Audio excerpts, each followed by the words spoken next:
पत्थरों के शहर में कच्चे मकान कौन रखता है, आजकल हवा के लिए रोशनदान कौन रखता है। बहलाकर छोड़ आते हैं वृद्धाश्रम में मां बाप को, क्योंकि आजकल घर में पुराना सामान कौन रखता है। नमस्कार प्यारे साथियों, ज्ञान विचार कहानी चैनल में आपका स्वागत है। साथियों, आज हम आपको कहानी के माध्यम से आज की एक कड़वी सच्चाई से रूबरू कराएंगे। सच्चाई है कि कलयुग में माता पिता को बोझ समझना। साथियों, क्या कभी आप लोगों ने यह विचार किया है कि क्यों लोग अपने माता पिता को अकेला छोड़ देते हैं? आजकल तो जैसे यह एक सामान्य बात बन चुकी है। दोस्तों, एक मां जिसके सिर पर हाथ रख देती है, उस व्यक्ति का जीवन सफल हो जाता है। लेकिन आज की युवा पीढ़ी अपने मां बाप को भुलाकर उन्हें तकलीफ दे रही है। ऐसे लोग अपने जीवन में कभी सुख प्राप्त नहीं कर सकते। मित्रों, मां का प्रेम और त्याग इस संसार में सबसे अनुपम और दिव्य तोहफा है।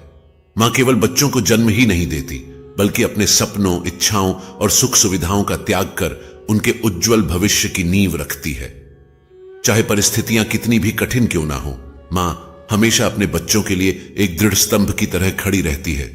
लेकिन जब वही बच्चे बड़े होकर मां के बलिदान को भूल जाते हैं, तो यह समाज का सबसे कटु सत्य बन जाता है। यह कथा एक मां शारदा देवी की है, जिन्होंने अपने पति के निधन के बाद अपने बेटे को कठिन परिश्रम और तपस्या से योग्य बनाया। उन्होंने अपनी जिम्मेदारियों को निभाने के लिए न केवल अपनी खुशियों का बलिदान दिया, बल्कि अपने सपनों को भी तिलांजलि दे दी। परंतु जब उनके बेटे हरीश और बहू रचना अपनी जिंदगी में सफल हो गए, तो उन्होंने अपनी मां के बलिदान और ममता को अनदेखा कर दिया। प्यारे साथियों, यह कथा शारदा देवी के संघर्ष, अपमान और त्याग की है, जो मां के असीम प्रेम और समर्पण का प्रतीक है। यह कहानी हमसे यह सवाल करती है कि क्या हम इतने स्वार्थी हो गए हैं कि अपने माता पिता का सम्मान और उनकी भावनाओं का आदर भी भूल गए हैं? प्यारे साथियों, एक बड़े अफसर की मां थी शारदा देवी। उनका बेटा हर महीने 7,000 रुपए की तनख्वाह पाता था। महीने की पहली तारीख को जब वह चमचमाते हरे नीले नोट अपनी पत्नी को सौंपता, तो दूर बैठी शारदा देवी की बूढ़ी आंखें उन नोटों को देखकर ही संतोष पा लेती। उनकी छाती गर्व से चौड़ी हो जाती और सिर फख्र के साथ आसमान छूने लगता। शुरुआती दिनों में 2-4 बार हरीश ने बड़े बड़े नोट उनकी हथेली पर भी रखे थे। उन्होंने उन नोटों को लक्ष्मी जी का प्रतीक मानकर अपने माथे से लगाया और फिर वह पूरी रकम पास खड़ी बहू को दे दी। लेकिन यह सिलसिला जल्द ही समाप्त हो गया। रचना को यह सब पसंद नहीं था। उसने हरीश से कहा, महीने की महीने ये क्या तमाशा करते हो? अगर मुझ पर भरोसा नहीं है तो अलमारी की चाबी अपनी माँ को ही सौंप दो। हरीश ने बहू को समझाने का प्रयास करते हुए कहा, रचना, मामूली बात को बढ़ाने की आदत छोड़ो। माँ बेचारी हैं, वो माथे से लगाकर प्रसन्न हो जाती हैं। हर माँ बाप चाहते हैं कि उनके बेटे अपनी पहली कमाई उनके हाथों में सौंपें। इस पर रचना ने तुनक कर कहा, तो दे दिया करो ना, मैंने कब मना किया है? लेकिन रुपयों को पान सुपारी की तरह इधर उधर घुमाना मुझे अच्छा नहीं लगता। हरीश चुप हो गया, लेकिन शारदा देवी ने बहू की चोटिल अहंकार भरी बातों को साफ साफ सुन लिया। घर में बेवजह के विवाद से बचने के लिए उन्होंने इस छोटी खुशी से ही दूरी बना ली। कई महीने बाद शारदा मां के भीतर छिपा स्नेह फिर उमड़ पड़ा। यह संयोग मात्र था कि हरीश वेतन लेकर घर आया और उस समय बहू घर पर नहीं थी। उसने 10-10 के नोटों की 5 नई गड्डियां मां की झोली में डालकर आशीर्वाद की आशा में उनके पास बैठ गया। लेकिन तभी बहू अचानक आ गई।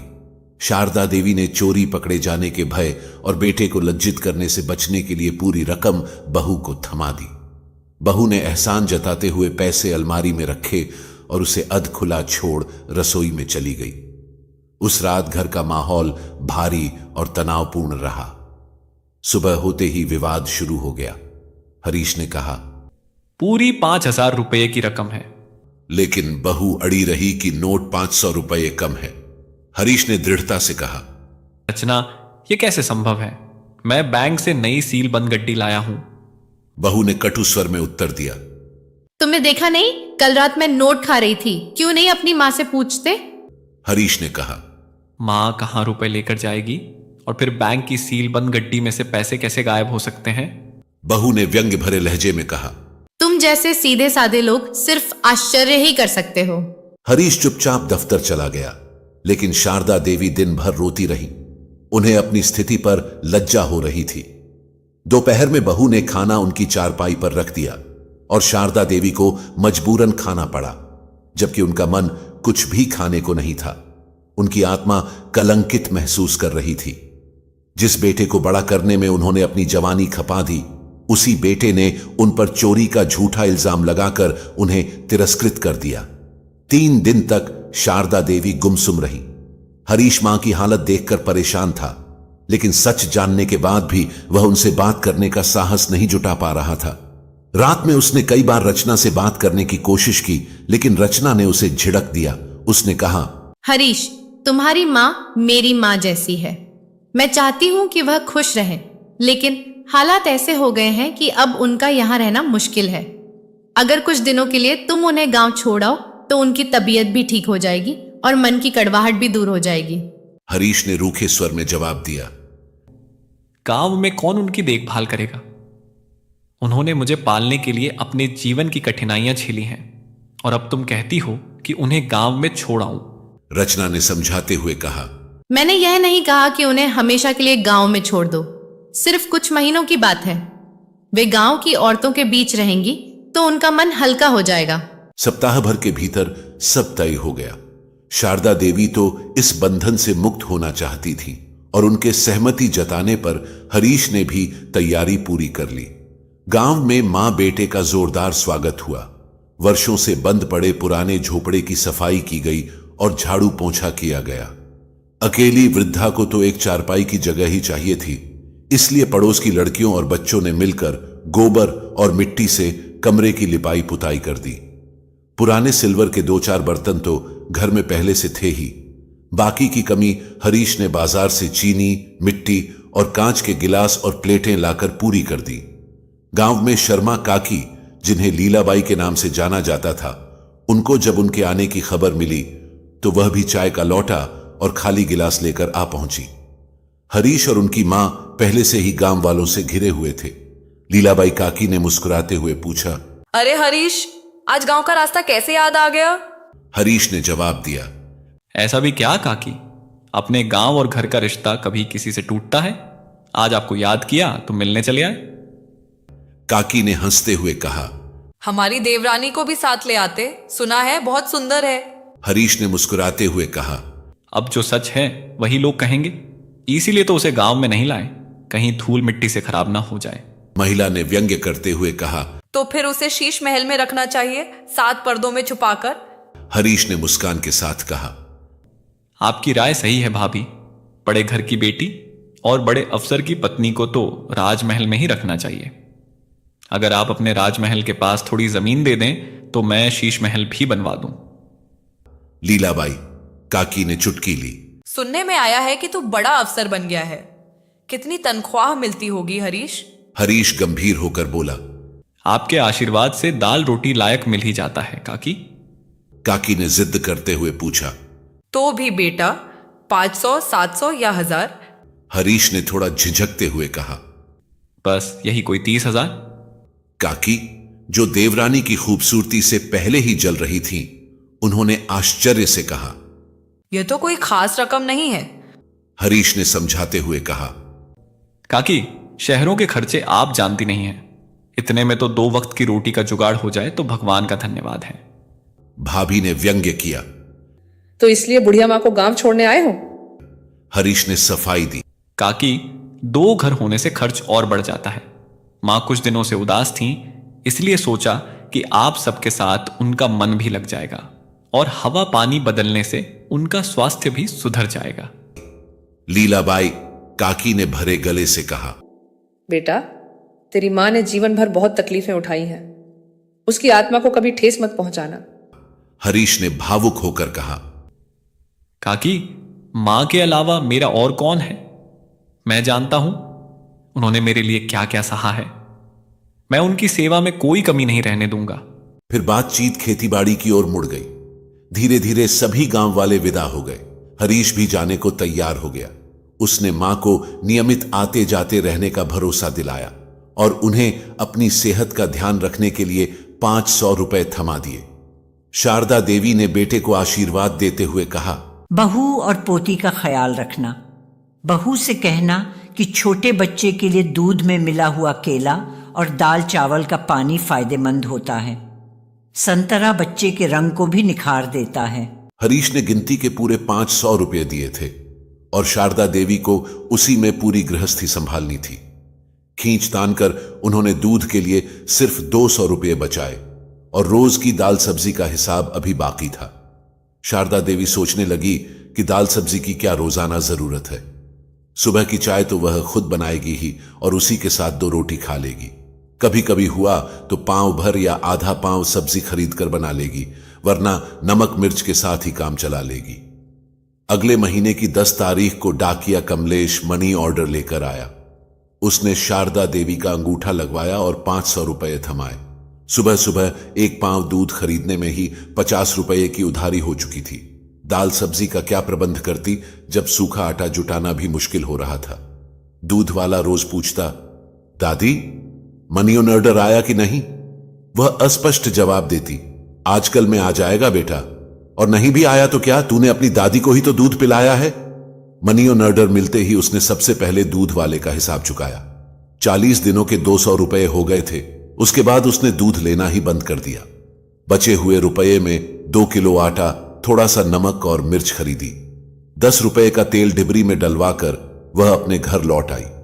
शाम को वह दीपक जलाती और तुरंत बुझाकर अंधेरे में भगवान के भजन गाने लगती।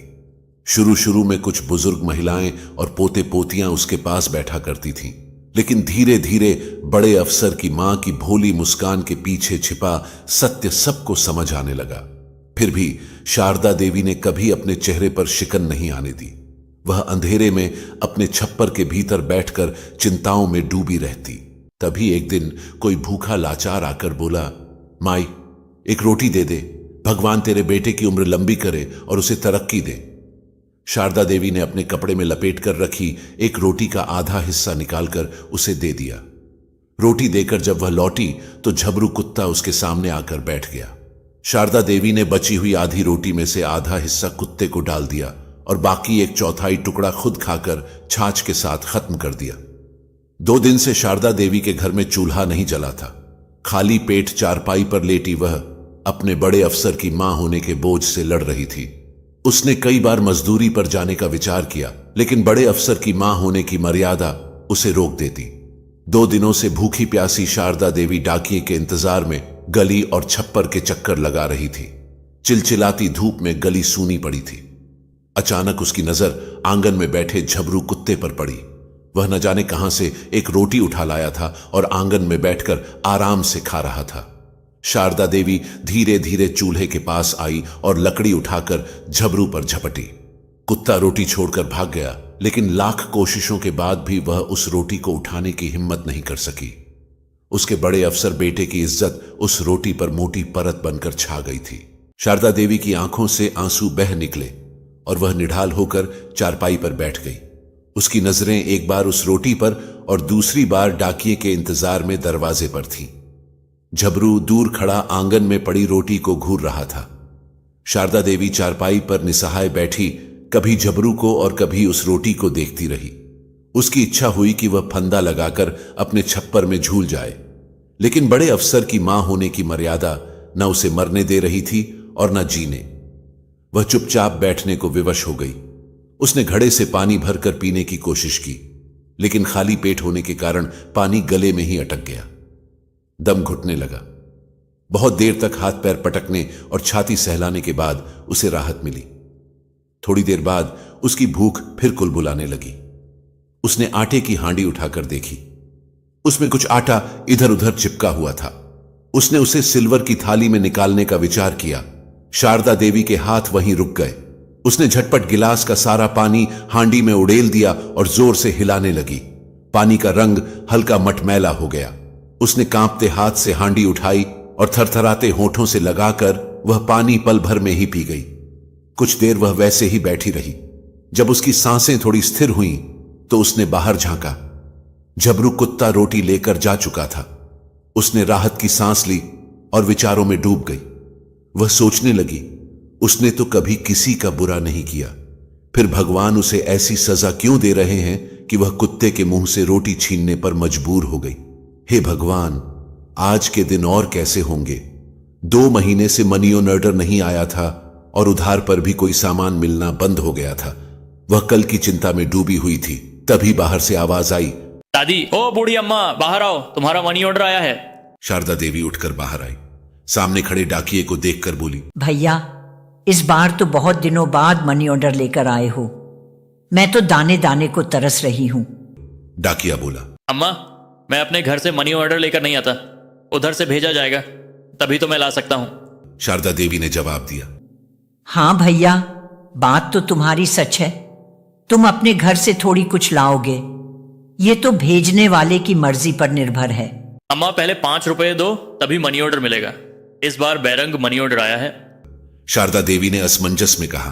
बैरंग मनी ऑर्डर मतलब? डाकिया समझाने लगा, बैरंग मनी ऑर्डर का मतलब है कि भेजने वाले ने सरकारी फीस जमा नहीं की। जैसे कुछ लोग कागज पर नाम पता लिखकर डाक में भेज देते हैं और पाने वाले को उसका खर्चा भरना पड़ता है, वैसे ही बैरंग मनी ऑर्डर में भी खर्चा पाने वाले को देना होता है। शारदा देवी ने असमंजस में कहा, लेकिन भैया, पहले तो ऐसा कभी नहीं हुआ। यही वजह है कि मनी ऑर्डर इस बार देर से पहुंचा है। अब जल्दी 5 रुपए दो और मनी ऑर्डर लेकर खुश हो जाओ। शारदा देवी ने निराश होकर कहा, भैया, मेरे पास 5 रुपए कहाँ हैं? यहाँ तो फूटी कौड़ी भी नहीं है।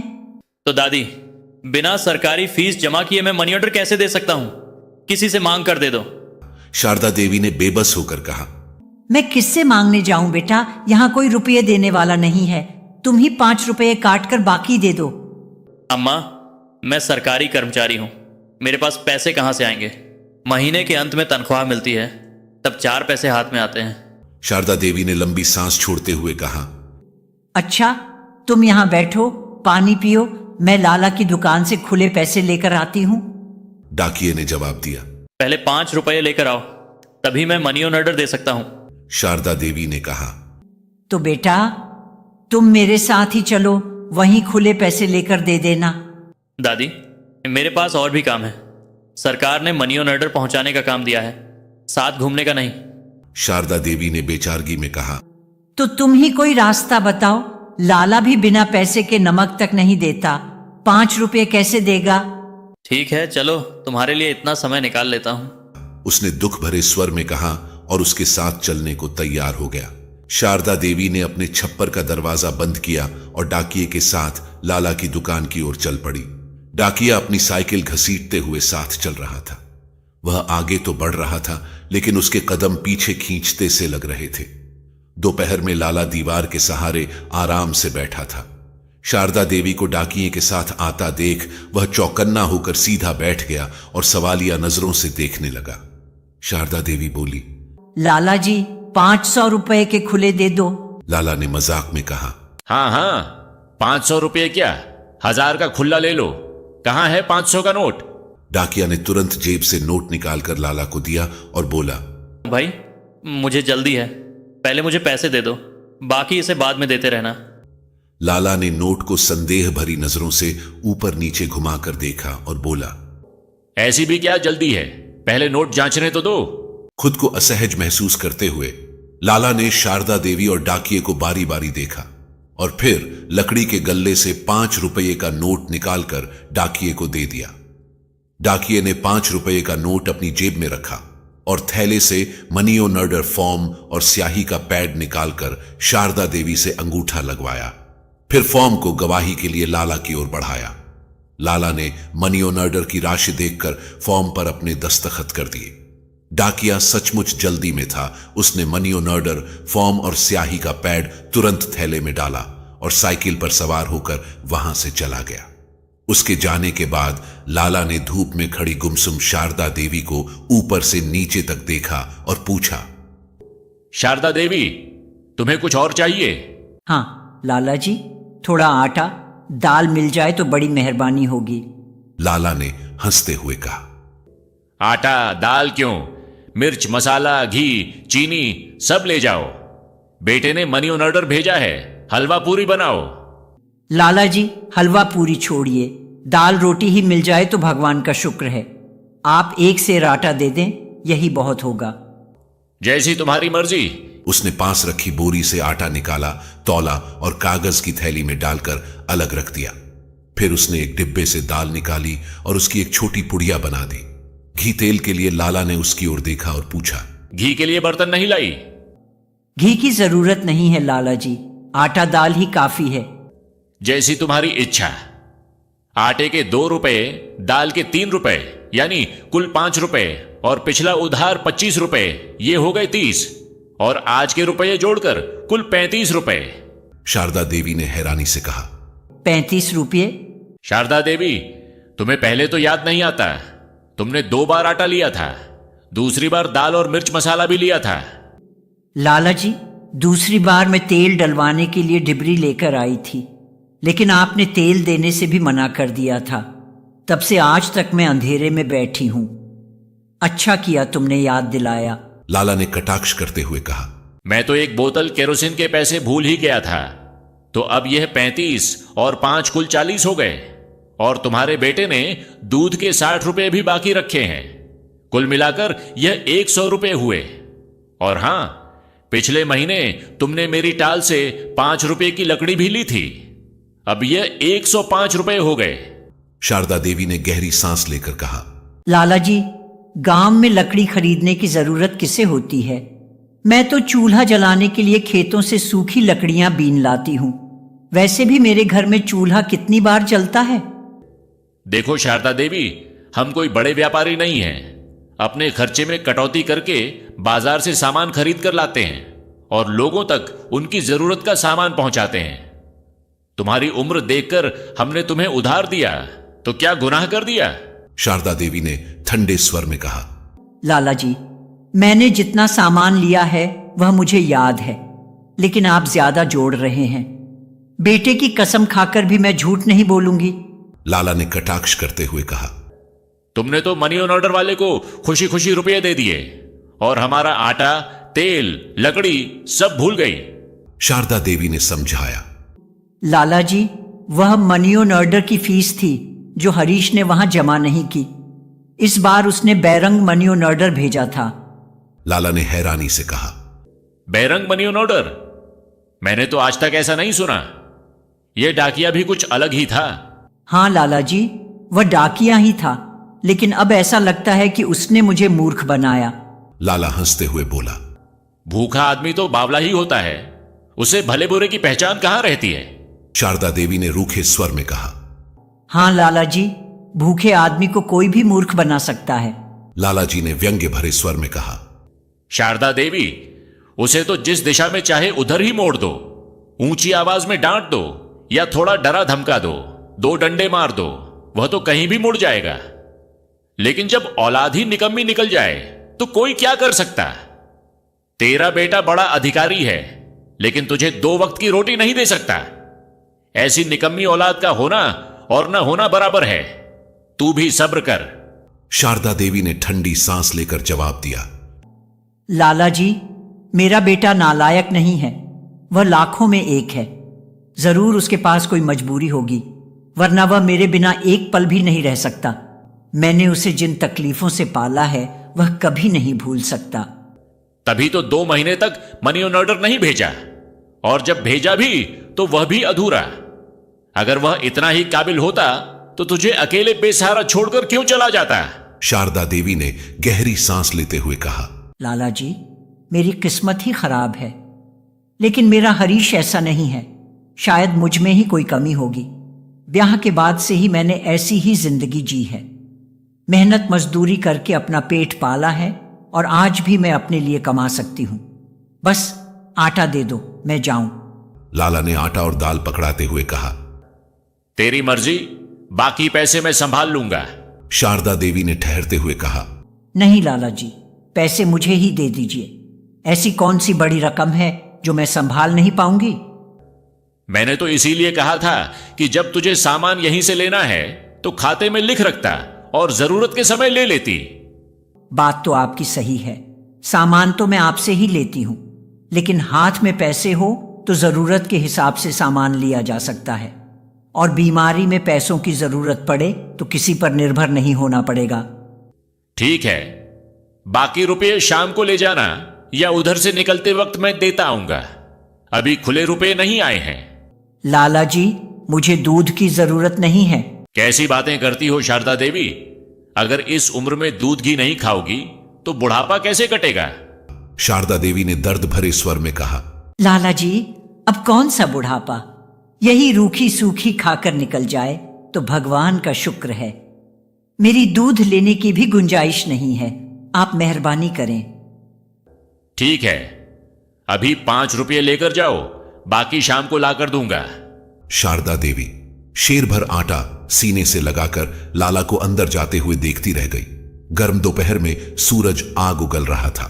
दूर तक का मैदान तपिश से कांपता सा नजर आ रहा था। हताश और थकी हुई शारदा देवी डगमग कदमों से अपने घर की ओर चल पड़ी। लाला ने शारदा देवी के नाम आए बैरंग मनियो नर्डर के 55 रुपए का हिसाब 1.5 महीने तक खींचकर ऐसा जमा किया कि बूढ़ी शारदा देवी एक दिन भी भरपेट खाना नहीं खा सकी। झबरू का हिस्सा भी सिमटकर 1/4 रोटी तक रह गया। फिर भी मोहल्ले भर में घूमने के बाद झबरू आखिरकार शारदा देवी के आंगन में आकर बैठ जाता और डाकिये के इंतजार में गली के आखिरी छोर तक देखता रहता, लेकिन डाकिया ना आना था और ना आया। 1.5 महीने बाद शारदा देवी फिर से लाला की दुकान पर पहुंची। लाला ने व्यस्तता का दिखावा करते हुए मिर्च की खाली बोरी झाड़ते हुए उपेक्षापूर्वक पूछा, क्या हुआ शारदा देवी, तबीयत तो ठीक है? शारदा देवी ने थकी हुई आवाज में जवाब दिया, हाँ लाला जी, लेकिन तबीयत का क्या कहूं, ये बैरी शरीर पीछा ही नहीं छोड़ता। कितना ही जतन कर लूं, प्राण निकलने का नाम नहीं लेते। आटा खत्म हो गया है, लेकिन यह दुश्मन फिर भूख भूख चिल्लाने लगता है। 1 सेर आटा दे दो, बड़ी मेहरबानी होगी। लाला ने तंज कसते हुए कहा। लेकिन तुम अभी तो आटा दाल लेकर गई थी, सारा खत्म हो गया।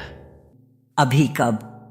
1.5 महीने पहले 1 सेर आटा लिया था, उससे पहले भी 1 ही सेर आटा लिया था।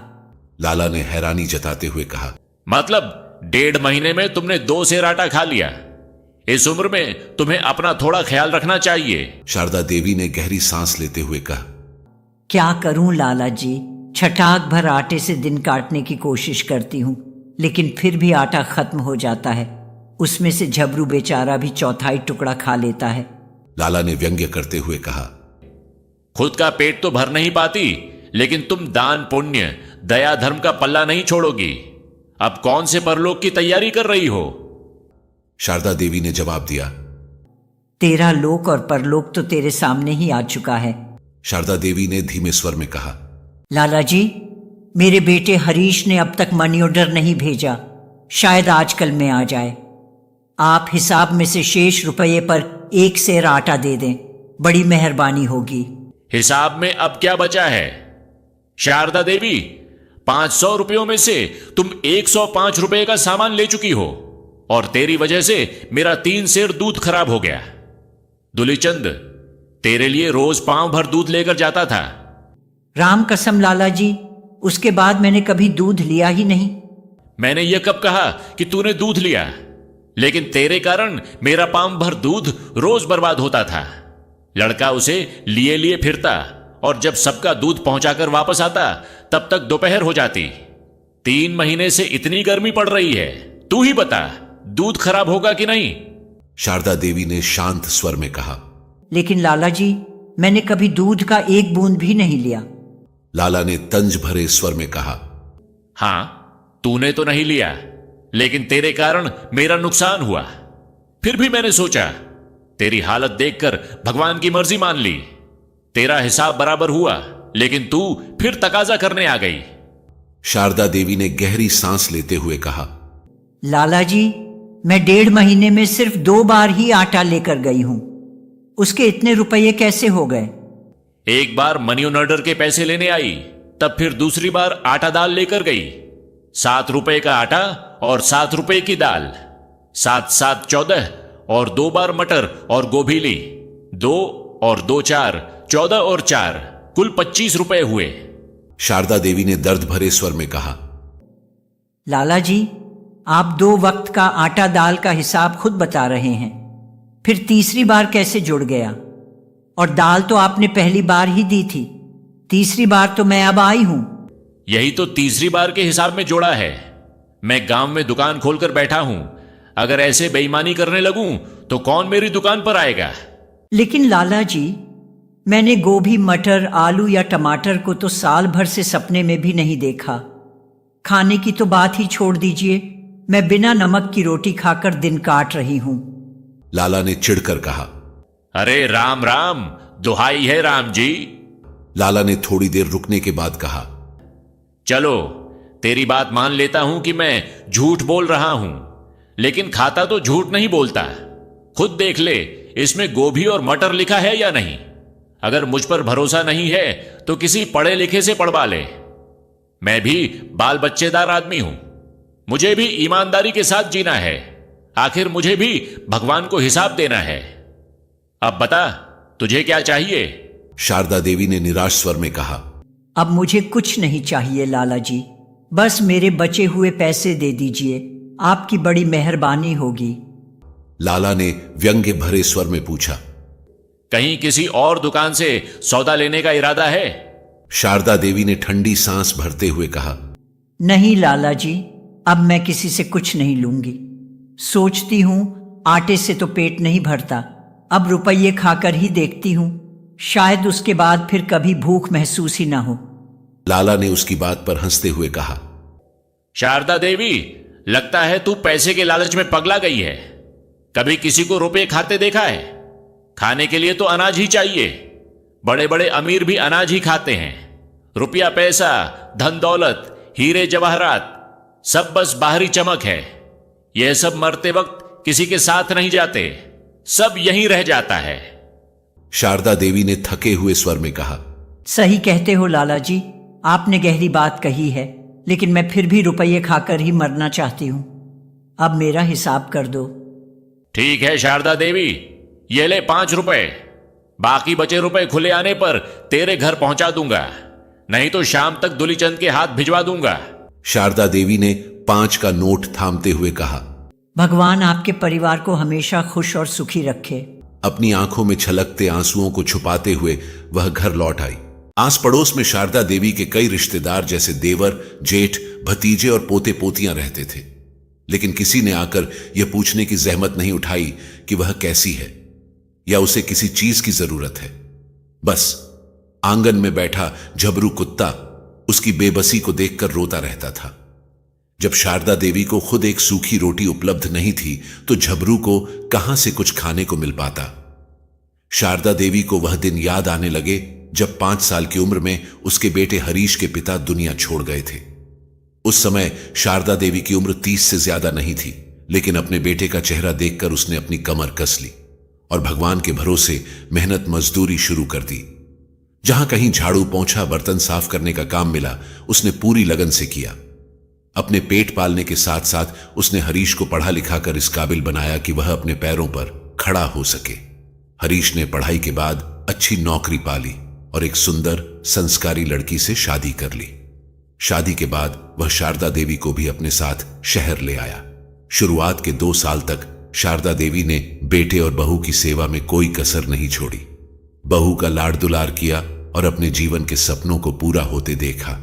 जब बहू मां बनने वाली थी तो शारदा देवी ने उसे अपनी मां जैसा स्नेह दिया। बच्ची के जन्म के बाद शारदा देवी ने बहू और पोती की देखभाल में दिन रात एक कर दिया। 3 महीने तक उसने बहू को पलंग से पैर तक नहीं रखने दिया। बहू का हर छोटा बड़ा काम खुद संभालती थी। वह उसके लिए पंजीरी और हलवा बनाती और बच्चे को नहलाने धुलाने में आत्मिक संतोष महसूस करती।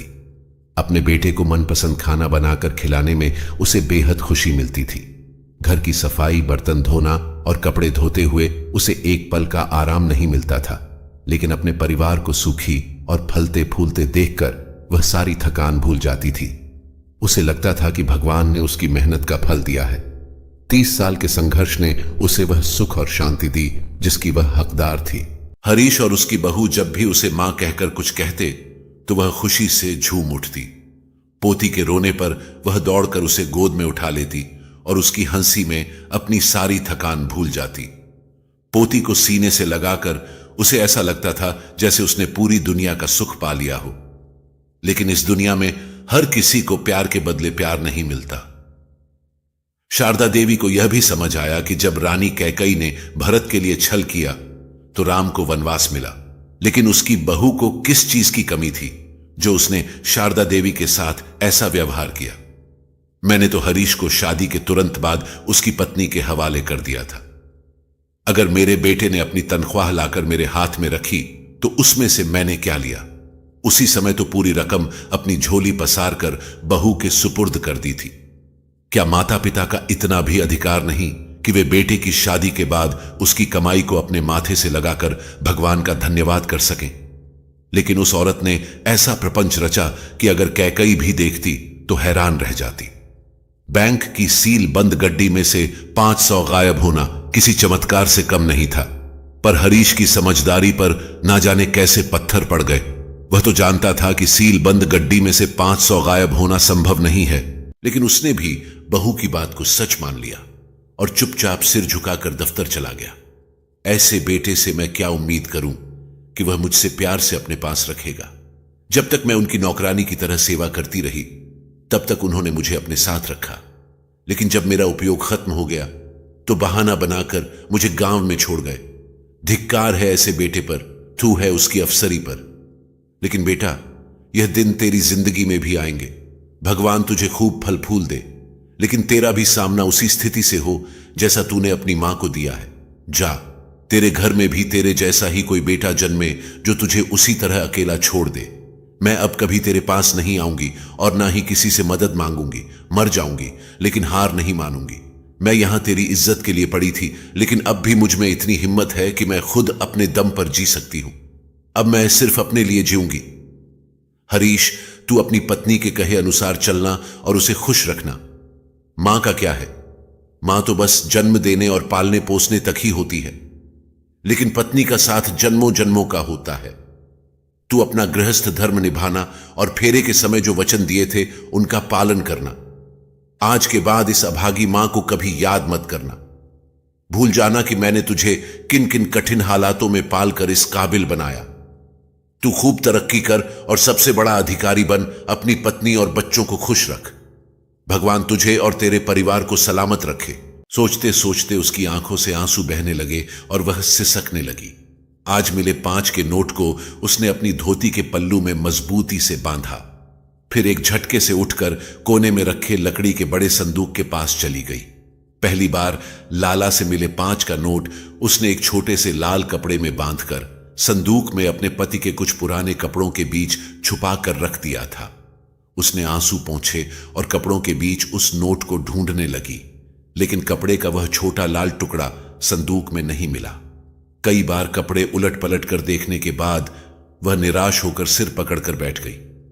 थोड़ी देर सोचने के बाद उसने फिर अपनी आंखें पोंछी और एक एक कपड़ा निकालकर झटक लिया।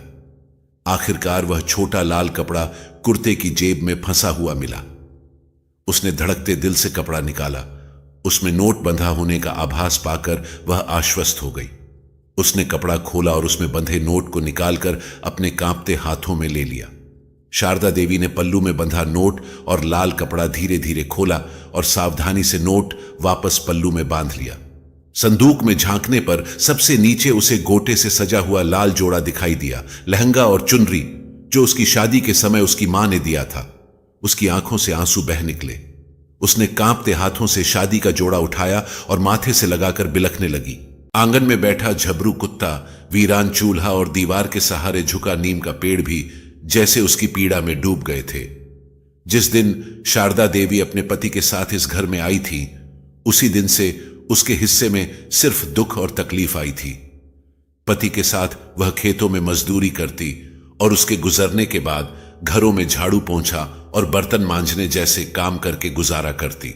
महज 14 साल की उम्र से उसे आराम नसीब नहीं हुआ था और आज 60 साल की उम्र में भी वह उतनी ही विवश और लाचार थी। थोड़ी देर में संयत होकर उसने संदूक में और झांका तो कोने में एक और लाल कपड़ा दिखा। यह कपड़ा उसके पति के अंतिम संस्कार से पहले उसकी जेठ ने उसे दिया था। इसमें पति के कानों की मरखियां, गले का हनुमान ताबीज और शारदा देवी की शादी की नथ और बालियां थीं। यह निशानियां शादी के समय उसकी मां ने दी थी।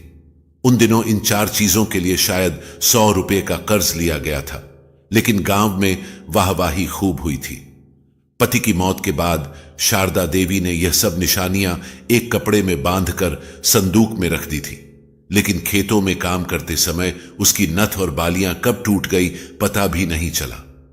पति की इतनी हैसियत नहीं थी कि उन्हें दोबारा बनवा सके। शारदा देवी ने शादी का जोड़ा और पति का कुर्ता धोती तय करके कपड़े के थैले में रखा। आंसू भरी आंखों से उसने झोपड़ी का दरवाजा बंद किया और आंगन में आई। झबरू उसके पैरों से लिपटने लगा। शायद वह उसके अंतिम फैसले को समझ गया था। शारदा देवी ने उसे कुछ पल सहलाया, फिर भारी मन से गली की ओर चल पड़ी। आसपास के परिचित घरों को उपेक्षित नजरों से देखते हुए वह बस स्टैंड की ओर बढ़ी। दोपहर ढलने लगी थी, लेकिन गर्म हवा अभी भी बेहद तप रही थी। चारों ओर सन्नाटा पसरा था। जानवर पेड़ों के नीचे बैठे हाँफ रहे थे। कुछ शरारती बच्चे शहतूत और बेर के पेड़ों पर पत्थर मारकर कच्चे पक्के फल तोड़ने की कोशिश कर रहे थे। शारदा देवी का दुखी मन लू और गर्मी की परवाह के बिना इस जगह से दूर जाने को उतावला हो रहा था। उसका सिर धूप से तपने लगा था, लेकिन उसके कदम रुकने का नाम नहीं ले रहे थे। बस स्टैंड वीरान पड़ा था। छत के नीचे बैठे यात्री अपने सिर को कपड़े से ढके हुए थे। शारदा देवी ने इधर उधर देखा, फिर चाय की दुकान के पास रखी बेंच पर बैठ गई। उसके खाली पेट में गुड़गुड़ाहट हो रही थी। दुकान के शीशे के मर्तबान में बिस्कुट और फैन सजे हुए थे। 1.5 महीने से उसने चाय नहीं पी थी। दुकानदार ने उसे मर्तबान की ओर देखते हुए देखा और पास आकर पूछा, माई चाय पियोगी? शारदा देवी को चाय का स्वाद भी याद नहीं था। उसने सूखे गले से धीमे स्वर में कहा, हां। दुकानदार ने भट्टी के पास रखी सिल्वर की केतली से मिट्टी के कुल्हड़ में चाय भरकर उसे दी। दुकानदार ने उनसे पूछा, माई बिस्कुट दूं या फैन? शारदा देवी ने डरते हुए कहा, बिस्कुट। शारदा देवी ने थकान भरे स्वर में पूछा, कितने के हैं? 1 आने की चाय और 2 पैसे का बिस्कुट। फैन भी 2 पैसे का है, दुकानदार ने बताया। 2 बिस्कुट दे दो। शारदा देवी ने साहस जुटाकर कहा। उसने चाय के साथ 2 बिस्कुट खाए तो ऐसा लगा जैसे बुझते दीपक को तेल मिल गया हो। उसने धोती के पल्लू से बंधा 5 का नोट निकाला, उसमें से एक नोट दुकानदार को दिया और शेष 14 आने पल्लू में वापस कसकर बांध लिए। तभी एक बस आकर रुकी। यात्रियों के उतरने और चढ़ने से हलचल होने लगी। कुछ रिक्शा वाले अपनी घंटियां बजाते हुए वहां आ पहुंचे। शारदा देवी ने बस की ओर देखा, लेकिन उसकी आंखों में एक अनकहा दर्द साफ झलक रहा था। बस ड्राइवर बेंच पर बैठकर बीड़ी के आखिरी कश खींच रहा था और कंडक्टर लगातार अलग अलग गांवों के नाम पुकारते हुए सवारियां बुला रहा था। जब शारदा देवी ने अपने गांव का नाम सुना तो वह धीरे धीरे बस में चढ़कर बैठ गई। बस स्टैंड पर गिनती की ही सवारियां थीं। धीरे धीरे लोग बस में चढ़ने लगे, लेकिन कंडक्टर अब भी असंतुष्ट था। वह जोर से चिल्लाकर कह रहा था, इसके बाद कोई दूसरी बस नहीं है। अगर कोई चूक गया तो रात भर यहीं बैठना पड़ेगा। लेकिन स्टैंड पर अब कोई बचा ही नहीं था। ड्राइवर ने बीड़ी का आखिरी कश खींचकर अपनी सीट संभाली और कंडक्टर दरवाजे पर खड़ा रहकर यात्रियों की तलाश में गांवों के नाम पुकारता रहा। बस ने जैसे ही अपनी यात्रा शुरू की, कंडक्टर ने काफी दूर जाकर टिकट काटने का काम शुरू किया। शारदा देवी ने टिकट ली और अपना थैला गोद में रखकर खिड़की से बाहर उबड़ खाबड़ रास्तों को देखने लगी। 2-2.5 घंटे तक खेतों और पुरानी ढानियों के बीच बसे गांवों की सवारियां उतरती रही। आखिरकार बस एक सुनसान जगह पर जाकर रुक गई। कंडक्टर ने ऊंची आवाज में घोषणा की, बस के आगे का बल्ब टूट गया है। अब अंधेरे में बस आगे नहीं जा सकती। आखिरी गांव पास ही है। सभी सवारियां उतरकर अपने घर चली जाएं। बस में शारदा देवी के अलावा सिर्फ एक अधेड़ यात्री बचा था। वह भी नीचे उतरकर टिमटिमाते प्रकाश की ओर बढ़ गया। शारदा देवी को मजबूरी में बस से उतरना पड़ा। चारों ओर खड़ी फसलें और घास थी। जिस रास्ते से बस आई थी उसी पर लौटकर वह चली गई। शारदा देवी 2 झोपड़ियों के पास खड़ी अपने गांव का रास्ता पहचानने की कोशिश कर रही थी, लेकिन इतने सालों बाद वह इलाके को पहचानने में असमर्थ थी। जिन खेतों में उसका बचपन बीता था, आज वही उसे अनजान लग रहे थे।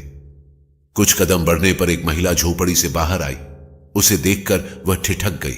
कुछ देर बाद महिला उत्साहित स्वर में बोली, मां तुम आ गई। मैं अष्टमी की खड़ाई करके सुबह से ही तुम्हारा इंतजार कर रही थी। पड़ोस की दोनों कन्याएं बीमार हैं और भोग नहीं चढ़ा पाई, पर मां तुम खुद आ गई। मेरा तो भाग्य खुल गया।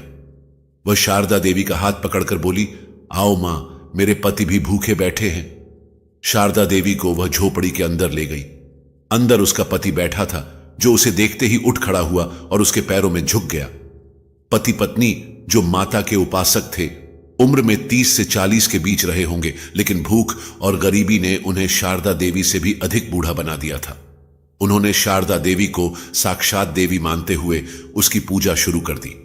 उन्हें जंगली घास के आसन पर बिठाकर पहले चरण पखारे, फिर चूल्हे की मध्यम रोशनी में सिल्वर की थाली में आरती उतारी। लाल मिट्टी से तिलक कर उन्होंने उसे उबले काले चने और गेहूं की लपसी का भोग लगाया।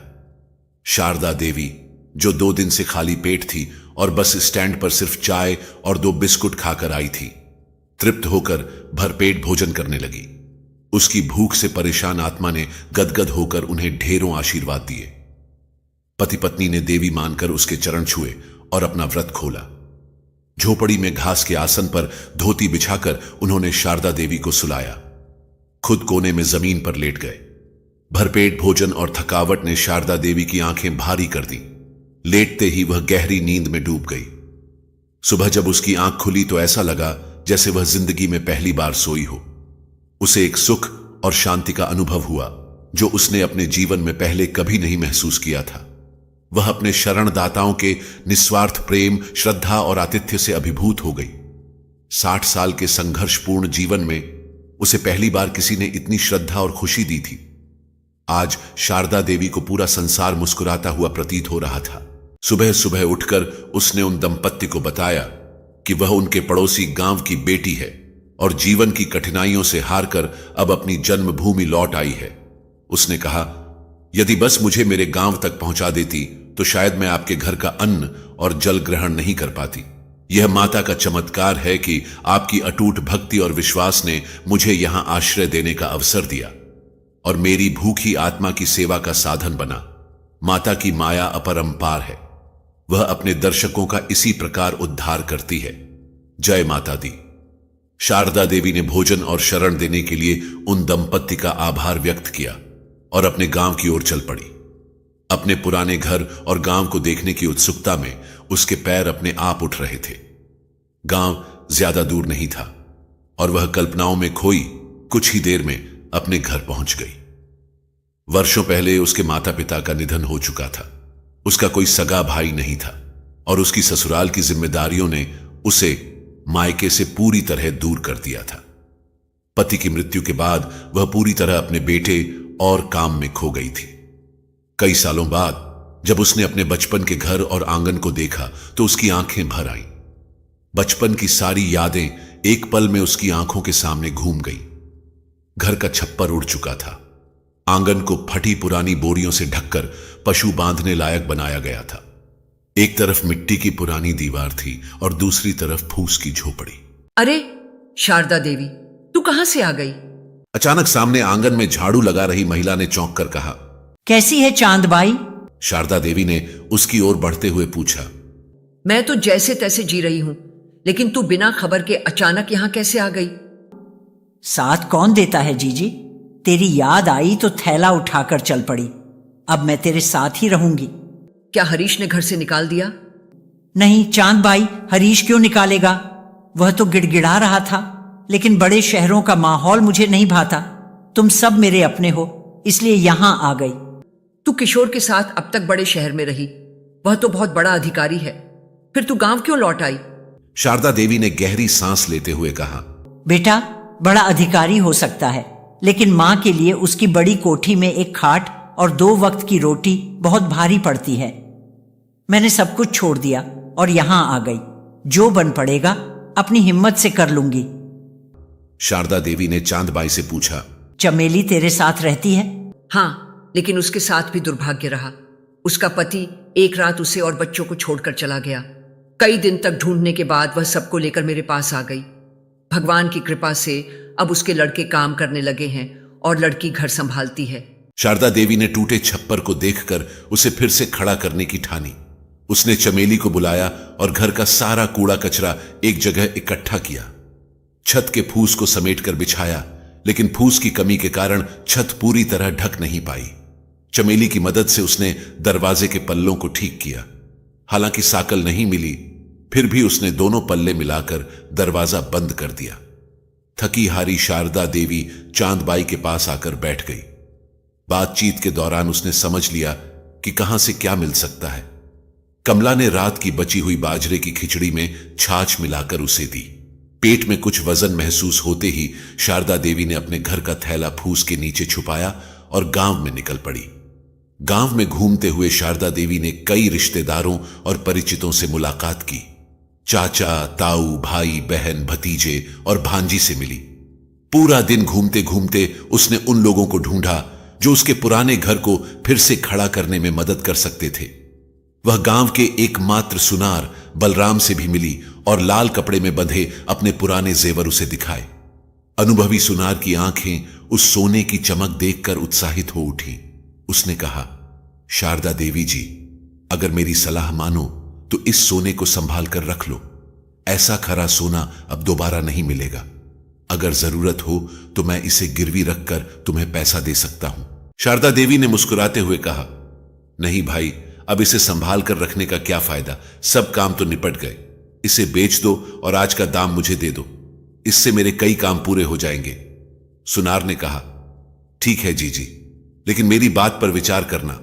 अगर इसे गिरवी रखती तो तुम्हारा सोना भी बचा रहता और 2-3 महीनों में रुपया चुकाकर जेवर वापस ले सकती। खैर, 50 साल पहले बापू ने यह सोना काका को 20 तोले में दिया होगा, लेकिन आज इसका भाव 8,000 प्रति तोला है। खरा सोना बिना मिलावट का आधा तोला होता है। मैं तुम्हें 16,000 रुपए दे सकता हूं। शारदा देवी ने कहा, भाई जो बन सके दे दो, मैं तो तुम्हारे जैसे भाइयों के भरोसे ही गांव लौटी हूं।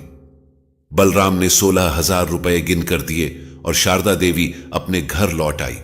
उसने मन ही मन कहा, हिम्मत और मेहनत से चींटी भी पहाड़ चढ़ सकती है। मैं तो फिर भी इंसान हूं, काम शुरू करूं तो कुछ न कुछ हो ही जाएगा। उसने अपने घर को फिर से बनाने का काम शुरू किया। 1 सप्ताह के भीतर शारदा देवी ने अपने माता पिता के खंडहरनुमा घर को नया रूप दे दिया। छत पर नई छान डलवाई, दरवाजे की साकल और कुंडी ठीक करवाई और दीवारों की मरम्मत करवाकर उन्हें लीप पोत दिया। उसने कोने में पड़ी अपनी मां की चक्की में नई कील और मानी डलवाई और गोसारे में ईंट की दीवार बनवाकर उसे पशु बांधने लायक बनाया। गांव के पड़ोस से उसने 6,000 रुपए में एक दुधारू भैंस खरीदी, जिसके साथ उसकी बछिया भी थी। शारदा देवी गांव की बेटी थी और गांव के लोगों से उसका भाई भतीजे का नाता था। वह किसी के भी खेत में चली जाती और वहां से घास ले आती। अपने दोनों जानवरों की वह तन मन से सेवा करती थी। हर दिन वह 12 सेर दूध निकालती, उसमें से कुछ दूध बेच देती और कुछ खुद पीकर तृप्त हो जाती। 3-4 दिन में वह घी निकालती और जरूरतमंदों को छाछ मुफ्त में बांट देती। शीतला देवी के पास अब पैसा, दुधारू भैंस और सबसे बढ़कर एक अटूट हौसला था। उसकी कड़ी मेहनत ने साल भर के भीतर गांव के लोगों को प्रभावित कर दिया। वह घमंडी नहीं थी, लेकिन बिना मतलब किसी से बात भी नहीं करती थी। दिन भर वह अपने पशुओं की देखभाल में लगी रहती, उनके लिए घास लाती, उन्हें नहलाती और उनसे बातें करती। कभी कभी गांव के उसके उम्र के भाई भतीजे उसके पास आकर बैठते और अपनी समस्याएं बताते। शारदा देवी उनकी समस्याओं का समाधान करने की कोशिश करती और उन्हें खुश देखकर संतोष पाती। साल भर में शारदा देवी का नाम गांव में आदर से लिया जाने लगा। लोग उसे समझदार और प्रभावशाली मानने लगे। कुछ लोगों ने सुझाव दिया कि शारदा देवी को गांव का सरपंच बनाया जाए। शारदा देवी ने अपनी व्यक्तिगत जिम्मेदारियों का हवाला देकर मना करने की कोशिश की, लेकिन गांव वालों के समर्थन और भरोसे के चलते वह सहमत हो गई। गांव वालों ने उसे हर संभव मदद और सहयोग देने का आश्वासन दिया। सरपंच बनने के बाद भी शारदा देवी का जीवन पहले जैसा ही सादा था। वह अपने पशुओं की देखभाल करती, उनके लिए घास लाती और गांव वालों की समस्याओं को हल करती। एक दिन जब वह अपनी भैंस को सानी पानी देकर तृप्त कर रही थी, उसने बछिया को भैंस के पास छोड़ दिया ताकि मां और बेटी एक दूसरे को दुलार सके। शारदा देवी अपनी भैंस के इस प्राकृतिक आनंद को देखकर समझ गई कि एक मां को अपने बच्चे को दूध पिलाकर जो संतोष और सुख मिलता है वह अनमोल है। दूध की बाल्टी अंदर रखते हुए वह बछिया को खूंटे से बांधने लगी, लेकिन दूध पीकर ताकतवर हो रही बछिया उसके काबू में नहीं आ रही थी। शारदा देवी मुस्कुराई और धीरे धीरे बछिया को पुचकारने लगी। तभी एक 30 साल का युवक आया और वृद्धा को बछिया के साथ जूझते देखकर मदद के लिए आगे बढ़ा। उसने बछिया की रस्सी को खूंटे से बांधने में जोर लगाया और उसे सुरक्षित कर दिया। शारदा देवी ने राहत की सांस लेते हुए उसे आशीर्वाद दिया और पास पड़ी चारपाई पर बैठकर उसे पहचानने की कोशिश करने लगी। युवक ने कहा, राम राम नानी, मैं तुम्हारी बचपन की सहेली इंदुमती का बेटा राजेंद्र हूं। उसने झुककर उनके पैर छुए। शारदा देवी ने हैरानी से कहा, भगवान तुझे लंबी उम्र दे बेटा, लेकिन मैं तुझे पहचान नहीं पाई। राजेंद्र मुस्कुराते हुए बोला, तुम मुझे पहचानती कैसे? मैं तो तुम्हारी शादी के 30 साल बाद पैदा हुआ। मैंने आज पहली बार तुम्हें देखा है। मामा हरीश, जिस जीप में तुम्हें गांव छोड़ने आए थे, उसका ड्राइवर भी उसी दफ्तर में काम करता है जहां मैं हूं। उसने बताया कि बड़े साहब हरीश की मां मेरे गांव की हैं। जब मैंने मां से पूछा तो उन्होंने बताया कि तुम मेरी मां की बचपन की सहेली हो, इसलिए आज मैं तुम्हारे दर्शन करने चला आया। शारदा देवी ने हल्की मुस्कान के साथ कहा, अच्छा किया बेटा, तू हरीश के दफ्तर में काम करता है। कैसा है मेरा हरीश और उसके बच्चे? राजेंद्र ने कहा, साहब और उनका परिवार अच्छे हैं। कल उनके छोटे बेटे का जन्मदिन था तो पूरे स्टाफ में मिठाई बांटी गई थी। मेम साहब और बच्चे बहुत प्यारे हैं। नानी, कहां से ढूंढ कर लाई इतनी सुंदर बहू? शारदा देवी ने ठंडी सांस भरते हुए कहा, तू मिला था उनकी मम्मी से? राजेंद्र ने सिर हिलाया, नहीं नानी, मैं दफ्तर का मामूली चपरासी हूं, उनसे कैसे मिलता? दूर से ही देखा। उनके बच्चे तो इतने कोमल और प्यारे हैं, मानो छूने से गंदे हो जाएंगे। देखकर ही मन खुश हो गया। साहब और मेम साहब दोनों दयालु हैं। बेटा, तू बहुत अच्छा काम करता है। शारदा देवी ने पूछा, तो मेरा हरीश भी सबकी मदद करता है? हां नानी, मेरे साहब तो बुजुर्गों की पेंशन चालू कराने में मदद करते हैं। उन्होंने अपनी मेम साहब के कहने पर एक बुजुर्ग दंपति की पेंशन शुरू करवाई थी। शारदा देवी ने कहा, अगर तेरे साहब से कहने से मेरी भी पेंशन शुरू हो जाए तो बहुत अच्छा होगा। युवक ने उत्साहित होकर कहा, नानी, यह तो बहुत आसान है। सरकार बुजुर्गों को 2000 रुपये महीना देती है। मैं अपने साहब से बात करूंगा और मुझे यकीन है कि वे निराश नहीं करेंगे। शारदा देवी ने आशीर्वाद देते हुए कहा, बेटा, तेरे साहब को गांव बुलाना, मैं उनके दर्शन करना चाहती हूं। जीवन की कठिनाइयों ने शीतला देवी को तपाक निर्मल स्वर्ण बना दिया था। वह संयम, धैर्य और त्याग की जीवित मूर्ति बन चुकी थी। भूख और लाचारी ने उसे संतोषी और सहनशील बना दिया था। युवक के पेंशन वाले सुझाव से शारदा देवी को गांव वालों के लिए भलाई का एक नया रास्ता नजर आया। उसने गांव के 2 युवा पुरुषों को साथ लिया और गांव में बदलाव लाने का बीड़ा उठाया। 2 महीने के भीतर गांव के अधिकतर बुजुर्गों को सरकार से 2000 रुपये महीने की पेंशन मिलने लगी। शारदा देवी ने उन्हें सुझाव दिया कि वे हर महीने 1 रुपया बचाकर पंचायत में जमा करें, जो आपात स्थिति में उनके काम आए।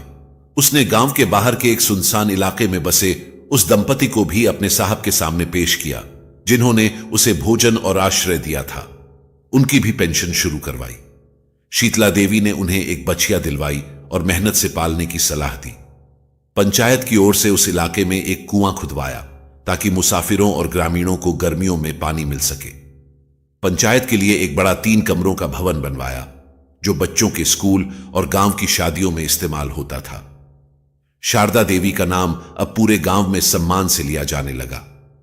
शादी के मौकों पर वह खुद आशीर्वाद देने जाती और नगद सगुन देकर मदद करती। गांव भर के लोग उसे अभिभावक की तरह मानते थे। किसी को कोई परेशानी होती तो वे तुरंत शारदा देवी के पास पहुंचते।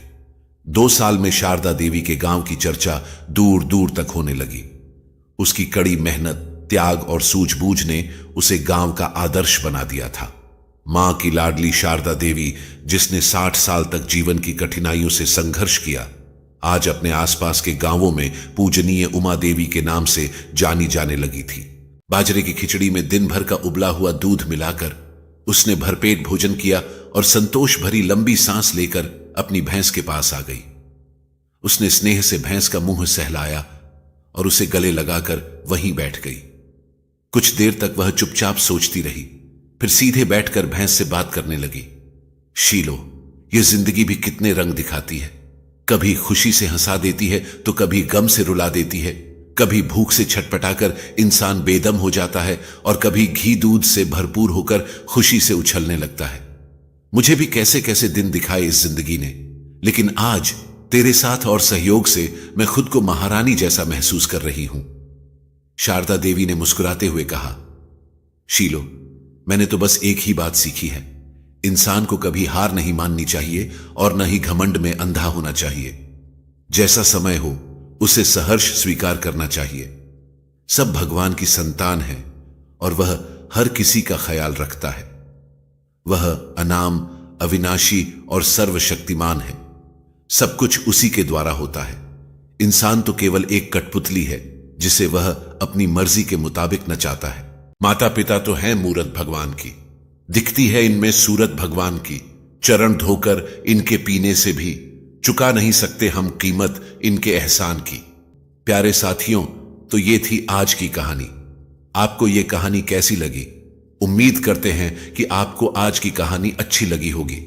अगर अच्छी लगी हो तो कमेंट करके हमें जरूर बताएं, ताकि हम आपको ऐसी ही ज्ञानवर्धक कहानियां देते रहें। तो चलिए साथियों, अब हम आपसे विदा लेते हैं और मिलते हैं अगली वीडियो में एक नई सीख के साथ। तब तक के लिए खुश रहें, अपना ख्याल रखें। जय श्री राधे कृष्ण।